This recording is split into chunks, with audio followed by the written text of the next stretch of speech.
여러분 안녕하세요.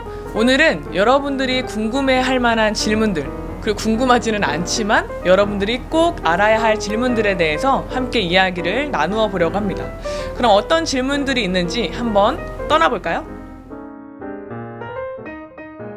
질문이 있으시다고. 네, 질문이 있습니다.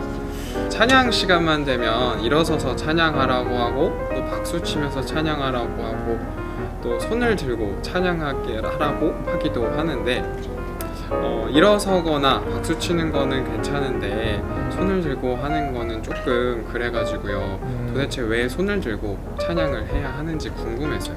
왜 손을 들고 찬양을 해야 하나가 궁금하신 거죠? 네.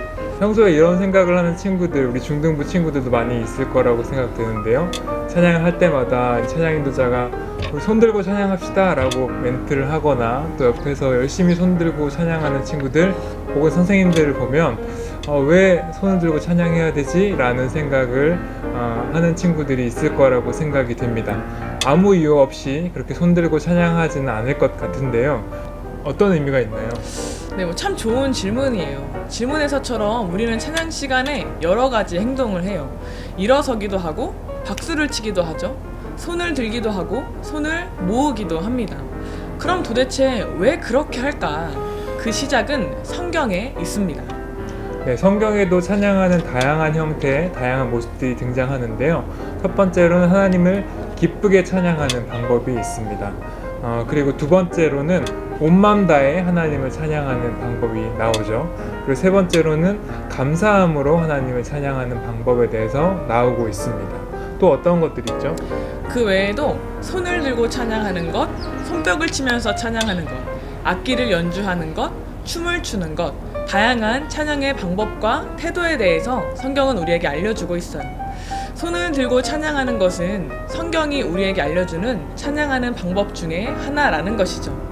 사실 우리가 성경까지 가지 않더라도 반가운 사람, 좋아하는 사람을 만났을 때 어떻게 그 기쁨을 표현하고 있냐, 그것을 생각해 본다면 손을 들고 하나님을 찬양하는 것이 그렇게 낯설게 느껴지지는 않을 것 같아요. 처음에는 조금 어색할 수 있지만 몇 번 연습해보고 용기를 내본다면 그 다음부터는 더욱더 풍성한 기쁨 속에서 하나님을 찬양할 수 있을 거예요. 여러분들도 용기를 가지고 손을 높이 들고 하나님을 찬양하는 친구들이 되었으면 좋겠습니다. 저도 궁금한 게 있는데요. 예배 때 왜 슬리퍼를 신고 오면 안 되나요? 슬리퍼를 신고 간다고 하나님이 우리의 예배를 안 받으시는 건 결코 아닙니다. 구약성경 요엘 2장을 보면 너희가 옷을 찢지 말고 마음을 찢으면서 하나님께 나아가라고 그렇게 나와 있습니다. 이 말씀은 하나님께서 우리의 마음, 우리의 진심을 원한다는 뜻입니다. 그러면은 앞으로 저는 슬리퍼만 신고 가도 되겠네요, 교회. 그렇지만 저는 단정히 입고 예배에 참석하기를 권해드립니다. 구약성경 출애굽기를 보면 하나님께서 이스라엘 백성들을 찾아오시는 장면이 있어요. 그때 이스라엘 민족의 지도자였던 모세는 사람들에게 스스로 성결하게 하라라고 당부합니다. 즉, 몸과 마음을 깨끗하게 하라고 당부하는 것이죠. 즉, 우리가 하나님을 만나러 갈 때에는 조금 더 준비된 모습으로 가야 한다라는 뜻입니다.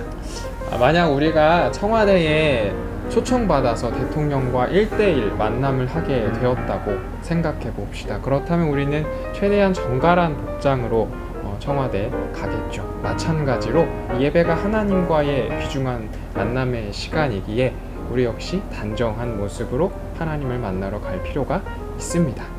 외적인 것이 전부는 아니지만 그럼에도 하나님을 만나러 갈 때 우리가 최대한 정돈된 마음으로 단정한 모습으로 가면 참 좋겠습니다.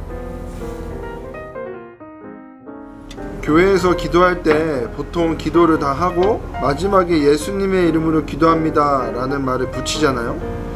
그런데 꼭 그 말을 붙여야 되나요? 그 말을 붙이지 않으면 하나님이 우리 기도를 듣지 않으시는 건지 궁금합니다. 네, 좋은 질문이에요. 그런데 우리가 먼저 기도에 대해 생각을 해보면 이 기도라는 단어는 기독교에서만 사용하는 단어는 아니에요. 불교에서도 기도를 하고 이슬람에서도 기도를 합니다. 그러나 그 다른 종교들과 우리들이 다른 점은 두 가지가 있어요. 하나는 기도하는 대상이 다르다는 것이고, 또 하나는 기도하는 방법이 다르다는 것입니다. 여러분, 이슬람은 누구에게 기도를 할까요? 알라신에게 기도를 할 겁니다. 불교에서는 석가모니에게 기도를 하겠죠. 그러나 우리는 하나님께 기도를 하는 사람들입니다. 우리가 기도를 할 때 중요한 것은 내가 기도하는 대상이 누구인지, 내가 지금 하나님께 기도하고 있다라는 것을 인식하는 게 중요하다는 겁니다.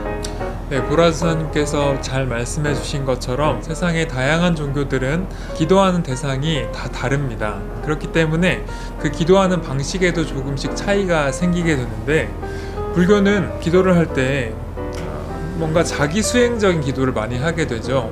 가부좌를 틀고 오랫동안 한 자리에 앉아서 기도를 한다던가 3000번씩 엎드렸다 일어났다 3000배를 하면서 기도를 한다던가 하는 방식으로 기도를 하게 됩니다. 왜 그러냐면 그들은 내가 뭔가를 열심히 해야만 신이 내 기도를 들어준다라고 생각하기 때문입니다. 그렇다면 무당이나 점집에 갔을 때 그들은 어떻게 해야 신이 우리의 기도를 들어준다라고 이야기하나요? 우리가 돈을 많이 내면 신이 우리의 기도를 더 잘 들어준다라고 얘기를 하는 것이죠. 그러나 우리가 믿는 하나님은 우리가 뭔가를 열심히 노력하거나 우리가 돈을 많이 냈기 때문에 만날 수 있는 분이 아니십니다. 요한복음 14장 6절 말씀을 보면 우리가 하나님께 나아갈 수 있는 유일한 길은 우리의 참 생명이시고 길이시고 진리 되시는 예수 그리스도 한 분밖에 없다라고 말씀하고 있습니다. 그렇기 때문에 우리는 반드시 예수 그리스도의 이름으로 하나님께 기도해야 하고, 그렇게 예수 그리스도의 이름으로 기도할 때 하나님은 우리의 기도를 들으시고 응답하시겠다라고 약속하고 계십니다. 그러니 우리도 앞으로 이 예수 그리스도의 이름으로 하나님께 기도해야 되겠죠. 네, 오늘도 영상을 끝까지 봐준 친구들 고맙습니다. 오늘도 이벤트가 준비되어 있다고 하는데요. 어떤 이벤트인가요? 네, 이번 주 이벤트는 하나님은 나에게 어떤 분이신지, 하나님은 나에게 어떤 분이신지를 7글자로 줄여서 요약해서 보내준 친구들에게 우리가 추첨을 해서 선물을 보내드릴 텐데요. 바로 요 번호로 보내주신 친구들에게 선물을 추첨으로 드리도록 하겠습니다. 이벤트 마감은 이번 주 토요일입니다. 지난주에 이벤트에 참여한 모든 친구들에게 책을 선물로 보내드리도록 하겠습니다. 그럼 여러분 안녕.